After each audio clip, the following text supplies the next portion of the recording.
We're reporting out on Draymond. We're waiting to chat with him, so he'll be here for a little while. So we'll see what he's having. I was going to ask about Draymond, but do you guys know on Steph yet for tonight?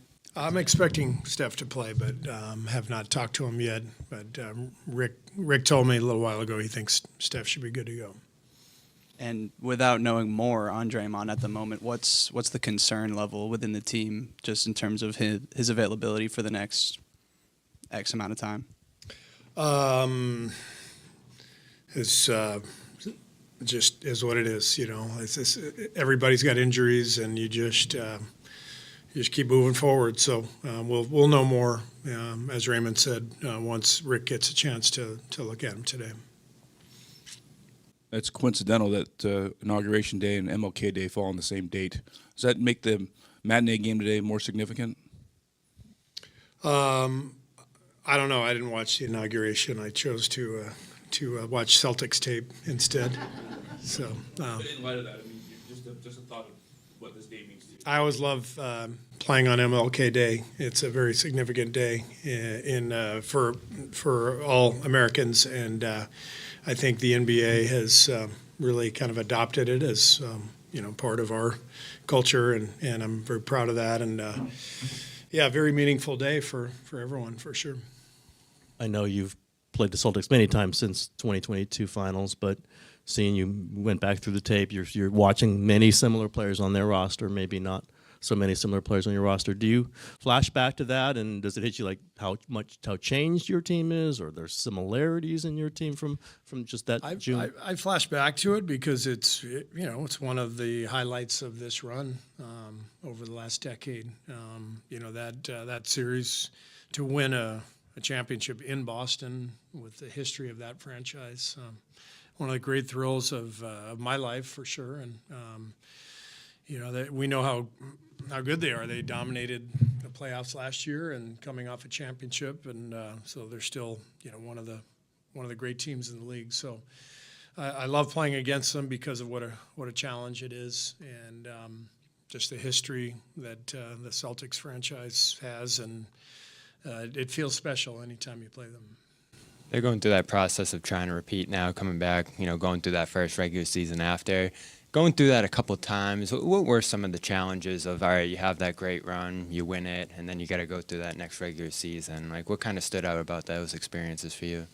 I think just having to, we always say at the beginning of the season, we're climbing Everest. It's when you start training camp, it's like you're at base camp, and the NBA season is such a long haul, and if you go to the finals, it's over 100 games, and so if you go to the finals and come back the next year, you're right back at base camp, and that's intimidating. And especially for the Celtics, they've been at it for 7-8 years, playing deep into the postseason. And it's not like this was a brand new team last year winning it all. They've had to fight through a lot of difficult seasons. So perfectly natural for them to have a little bit of an emotional hangover and maybe not be at their best game after game.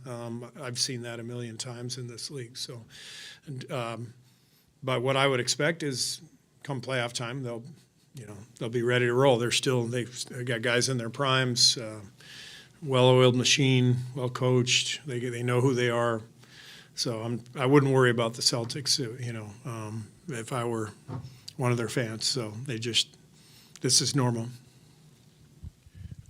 Coach, I wanted to first ask your thoughts on your having one of Dr. King's speechwriters speak to the team, just having that moment with him, as well as not sure how familiar you are with everything from Attles to Chuck Cooper to Bill Russell to the first black starting five, but the impact that both these franchises have had on black history. I mean, I am a fan of NBA history, and I follow a lot of this stuff, and over the years, it's meant a lot to me. Growing up, I remember reading, about the UTEP team that won the NCAA championship, and under Don Haskins. There's a lot of different milestones in sports that are great metaphors for African American history and the I think the success that comes from such a difficult place, from such a difficult starting point. And those stories are really inspiring. And that's what today is about. And I think you've probably been to the African American Museum in Washington, D.C., and the metaphor of that museum, it's built like a slave ship. And you start at the bottom and you go from the bottom all the way up. And at the very top, there's all these celebrations of accomplishments. And that's what today is about, I think, is, the metaphor of where the African-American people started in this country and their journey and how powerful that journey is and emotional and ultimately successful. But, the struggle never ends. We know that for humanity, for, all over the world. And so that's why today is a significant day, and that's why I'm very proud that the NBA celebrates the achievements of the African-American athletes. If you're missing Draymond for over here, Yeah. if you're missing Draymond for a chunk of time, I mean, obviously you still want to be a good defense, but do you have to kind of change your identity a little bit and like how you play, considering? Well, he's such a unique player. So when he's at the four, we definitely run different things offensively to try to engage him as a playmaker. I mean, he's one of the best playmaking bigs in the league, playing with Steph in pick and roll. So when he goes out, we become more traditional, spread the floor, put shooters out there, get a dive man. And you saw that last game. I think we ran 51 pick and rolls last game, about double our average. So it's we do morph into a different team. It's almost just organic, though. Steph and Dray have such a connection that when they're together out there, they're playing their game and we're playing our game.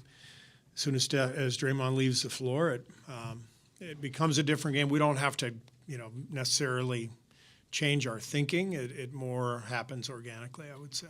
I know we talked about it a little the other night, but does this seem like a time that Moses, really has a path to getting minutes? Yeah, especially with J.K. out as well and Kyle. I mean, Moses, we've known, I think, for a couple of years that Moses is at his best at the four. And because he can space the floor and use his body and his energy, to guard and to get on the floor for loose balls, and and then he can guard, so he can guard across the board. So we can switch with him a little bit, and so this is an opportunity for Moses for sure, and I'm excited about it. He's been playing well.